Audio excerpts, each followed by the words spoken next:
Welcome back everybody to BeamNG.drive, and today we're taking a look at the Ibishu Chisai, and more specifically the 660cc Turbo Sport version. Now this car was produced between 1986 and 1990. It's got 61 horsepower, 59 pounds-feet of torque from, surprise surprise, a 660cc turbocharged inline 3 engine. The car itself weighs 1,720 pounds. Has an improved exhaust and suspension coupled with a 5-speed manual transmission, and it can do 0 to 60 in 12.2 seconds, 0 to 143.8 seconds, and going to a top speed of 111 miles an hour. So obviously this is quite a lightweight and small car. So what's known as a K car in Japan, KEI, not to be mistaken for the K cars in America during the 80s, but yeah. Still, a really rather good mod, but obviously one that is incredibly small and lightweight. But maybe that'll prove advantageous in some aspects, but I'm not expecting it to be behave brilliant in everything that we're going to throw at it today. So, yeah, just going to put it around the suspension area first and see how much punishment it can take before it breaks. And yeah, then we'll get onto the rollover ramp, explosive barrels, and then the cinder block wall. So yeah, let's give it some speed bump treatment.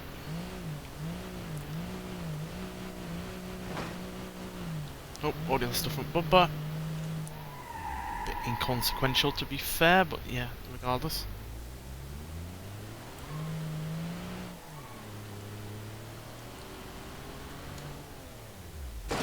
Oh, landing right on the chassis there is not helpful.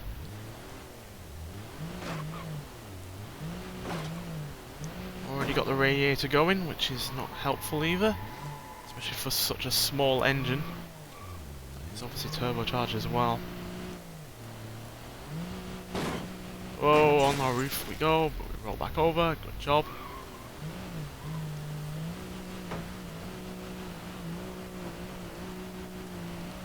Well, at least the suspension seems to be holding up, which is a plus, I guess.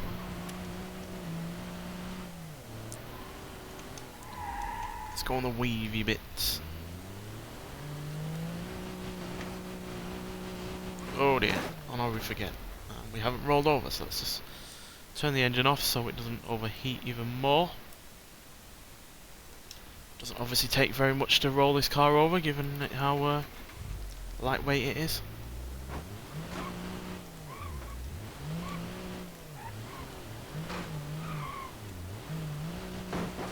Yeah, this isn't the fastest version of this car. You can get faster. I just figured going for a slower version would be impractical for this review, and but then again I didn't want to go too fast because then they can be a bit uncontrollable, and that's a bit unfair.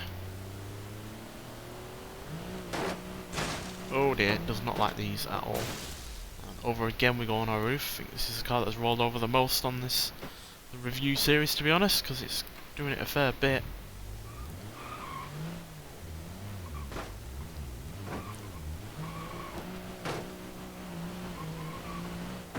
Weirdly, the door has pulled down, but the roof has not. And we've lost a wheel, and therefore all drive. So, yeah, I guess that's no surprise, given, you know, the wheels themselves are really rather quite small, and, yeah, they've not got much suspension travel, given how small the car is itself. But, yeah, still, would have liked it to have survived a little bit longer, but, yeah, regardless. Let's see what it can do on the rollover ramp. Or rollover sled, as it's called. Yeah, it is a fun car to drive though, no doubt about that. Especially given it's got very little in the way of power. I'll just reload it here so we don't have to come back. Right.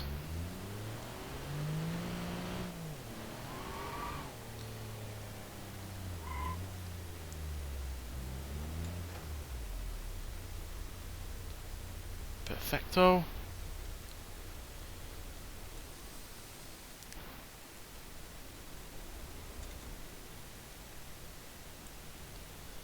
What's gonna go? The wheels, the roof? Who knows? Let's see.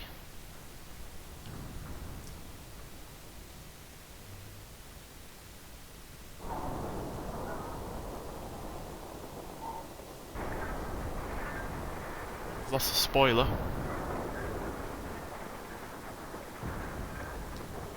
And the rear hatch has opened up.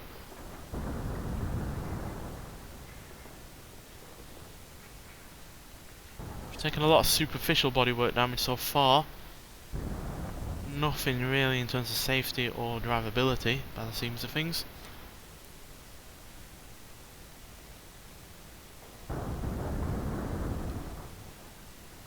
Well, the radiator's gone now, so that is a bit of mechanical damage, but the rest of the car seems to have held up a little bit better than I would have expected, to be honest. Might have lost some suspension at the front, but yeah, the car has held up remarkably well given how small it is and how much it rolled as well, which is more than most. It is pulling to the right a fair old bit, but look at that, we can still drive. Right, let's give it one more, another go. See if it can. Oh, see if it can survive it a second time.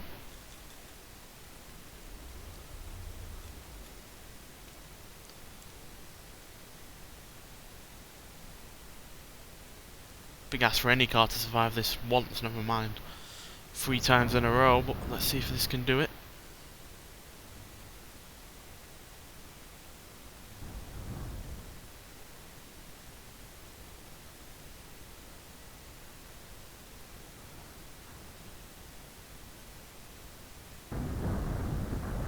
Oh, that's a heavy hit on the front there.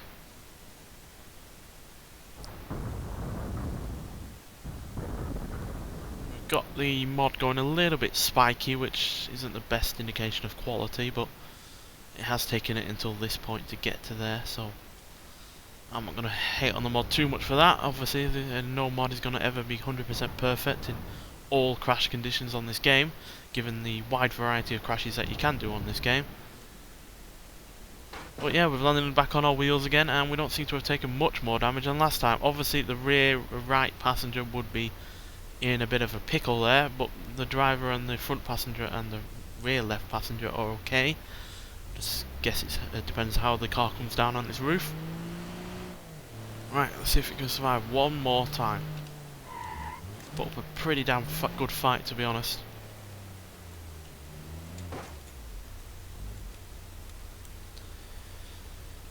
Right.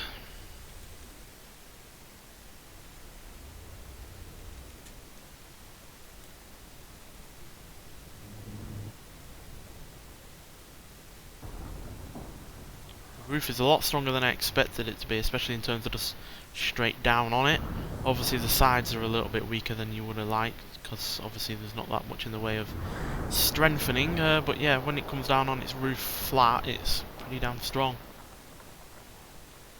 Again, for a car of this size and weight, you'd expect a lot worse.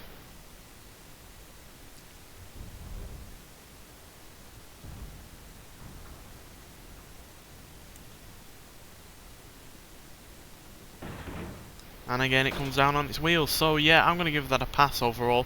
I know the rear right passenger is probably going to die if there was one in there, but driver, front passenger and rear left passenger are all okay. And at the end of the day, I think the majority of people being okay in a car crash is better than none at all. So yeah, and it still drives, just about. Obviously it's lost a fair bit of suspension travel, the wheels have been bent up somewhat, but still moves, still drives, and even though the radiator is gone, it hasn't overheated yet, but obviously we haven't driven it that hard. But still, I'm really rather surprised by how well it's done, given its size and lack of weight. So yeah, but then again, maybe that played into its favour. So let's see how it deals with the explosive barrels. We should make it to 60. Now obviously these barrels devastate the largest of cars that we've taken on this series, so let's see what happens to one of the smallest.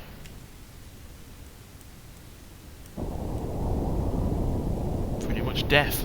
The doors are blown open. Obviously the car itself has been annihilated in terms of those front wheels have been completely thrown to the right. How does it come down on its bodywork? Spin, spin, spin.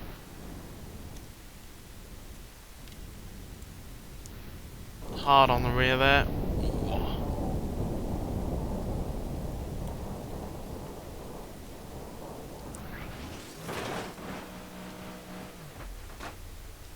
Yeah, that's pretty devastated, to be fair. that car is not driving anywhere. Or is it? Somehow it still moves. Obviously it's not a car that would be drivable or anyway legal on the road, but the fact that it still moves after that is worthy of praise. But yeah, the car itself, yeah, nobody would survive that. Just look how bent the chassis has gone. And even ignoring the spiky J-beam, you know, glitch there. Yeah, nobody would survive that, especially with the doors flying open and the chassis bending upwards. You'd be thrown about like in a tumble dryer. So yeah, worthy of praise for it to be able to still move, but not worthy of praise in terms of crash safety. So yeah, let's see how it does with the cinder block wall.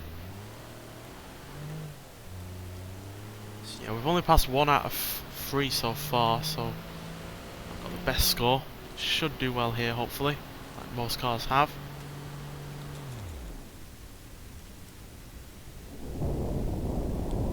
Yeah, but that's fine. Despite its extremely small size and lack of weight, and obviously small crash crumple zones, it's done really rather nicely there.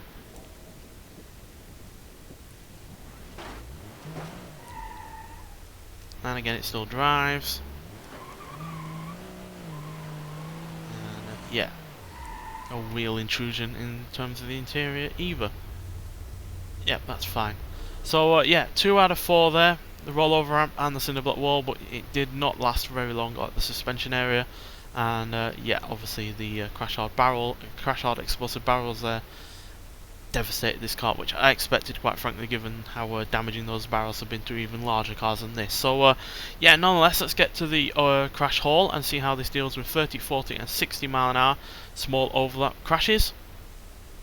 Right, so here we are at the crash haul. So yeah, this isn't the smallest car that we've obviously had. We had the Widgeon on a while ago when that was released, also from Ibishu, I think. But yeah, still, it's definitely the smallest, more normal kind of car, you know, in terms of 4 wheels and able to take at least 4 people inside. So yeah, so let's see how it does at 30 miles an hour. Now obviously this is extremely small car, so I'm really going to be surprised if it can deal with even 30 miles an hour.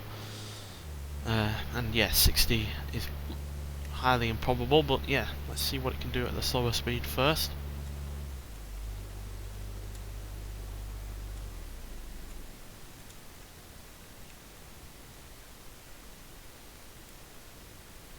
Now as you can see, there's very little in the way of protection at the front, because it's so small. But that's perfect, to be honest. Obviously it's lost a wheel, so it's not going to drive anywhere, but as you can see, the door, roof, windows, or anything haven't deformed or cracked. So yeah, that's a perfectly good 30 mile an hour impact, to be honest. That's probably one of the most perfect ones that we've had, because even some cars have had a window smash or bent a door slightly or whatever, but yeah, here that's not been the case. So that is a positive look, but yeah, I'm expecting any higher speeds to be highly damaging. Because yeah, it's no surprise that this can survive a 30 mile an hour impact, given, you know, it's a small city car. Well, city speeds are around 30 miles an hour. But yeah, any higher than that, and we might be expecting a fair old bit from it.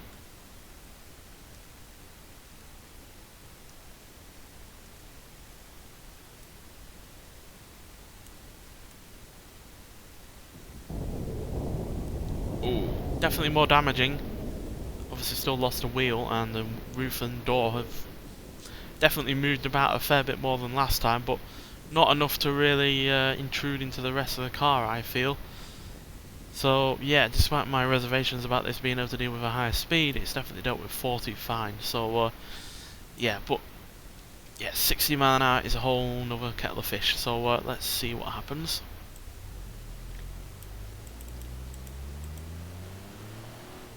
It's really rather fascinating to see the leaping difference in damage between 40 and 60.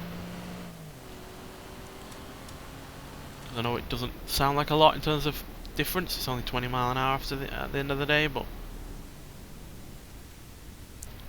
evidently makes a whole lot of difference when it comes to crashing. Like that, for instance. Yeah. Now, obviously, we're only able to crash it onto the left-hand side. And this is obviously a Rattan vehicle, being a Japanese one, but yeah, I'd say that if the steering wheel was on that side, it would have jutted forwards. And the roof and the doors have obviously popped open, which is not safe at all. And there's been some intrusion into the footwell, would obviously happen with the driver. So yeah, I'm going to say that's a fail, purely just because of how small this car is, and 60 mile an hour is a lot of energy to put through such a small vehicle. And yeah, even at 60 on the left hand side, it's done a fair bit of damage even to the right hand side of the vehicle. As you can see, the dashboard has warped, the door's popped open, and yeah, there's no reason to assume that the damage would be any less if it had hit the wheel of the driver's side instead of the passenger side. So yeah, gonna give that a fail there, but still 2 out of 3 is not bad whatsoever. So we've got a reasonable 4 out of 10 so far. But obviously we're gonna go see how this deals with 60 mile an hour impacts on the highway against 2 similarly weighted and sized vehicles, and then one that really isn't. So welcome everybody to the highway. Yeah, we're gonna go up against a Maluuk, basically a Fiat 126P for our first crash, if it doesn't crash itself first. Not sure how it weighs in comparison to us, obviously. And it looks like we're gonna miss straight away. Oh dear. Glancing below there. Let's try again. Yeah, the Maluuk is not the easiest of cars to keep in a straight line, to be honest. And it's a loud vehicle as well. I can't even remember if we used the Chisai against the Maluuk when we reviewed it, but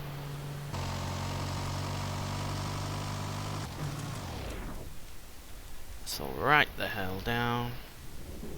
Oh, well, we're definitely better than that. The Fiat 126P turns into something worth 126p because it's absolutely been demolished, to be honest. Guess that's no surprise. It's based on a design even older than the first time that this Chisai would have been released, so yeah. But it's remarkable to see the difference between 2 similar sized vehicles. I imagine the Maluuk probably is lighter than we are, purely just because it's older and probably has less, you know, bits and bobs going on it. But that is yeah, a real devastating crash there. But luckily one that we survived, so yeah, we've got a pass on that front.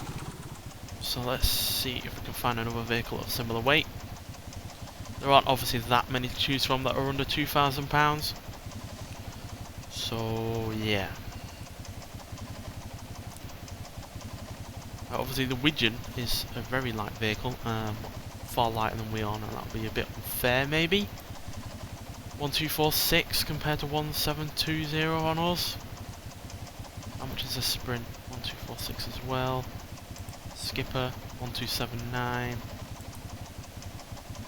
Right, we'll try out the Pond Skipper just to see what happens. It's got a roll cage in it, so that might well help it, but obviously I'm not sure about that entirely. Does at least have 4 wheels though, so that's at least equal with us.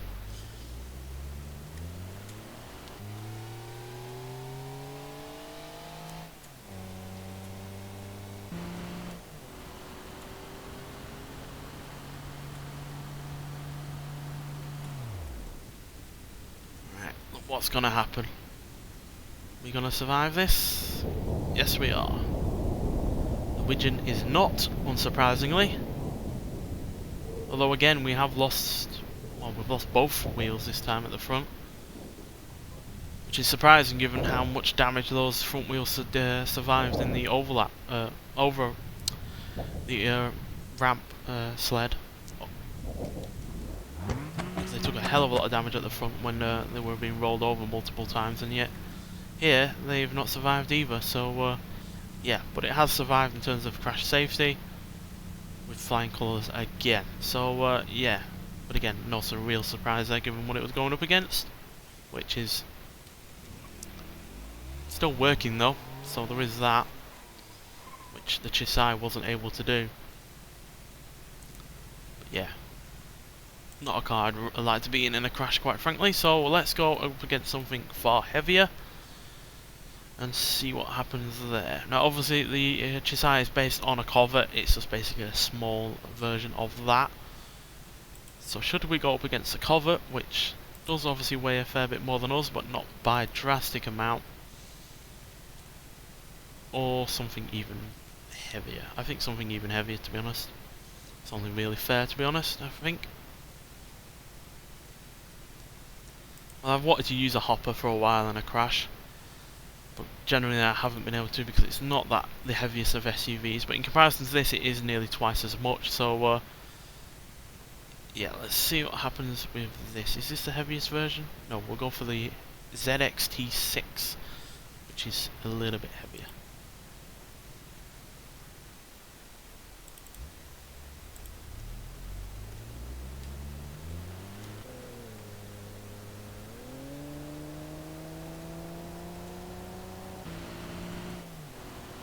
What's gonna happen?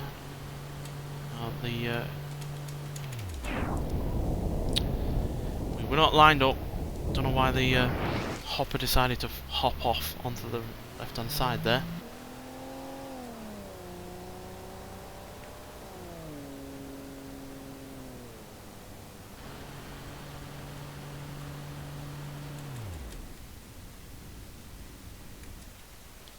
Right, it's a bit more lined up, I think. Oh, hopper's just scything its way through us. Basically no damage to the interior of that car, but we have been devastated. I mean, even the rear wheel is looking like it's going to fall off.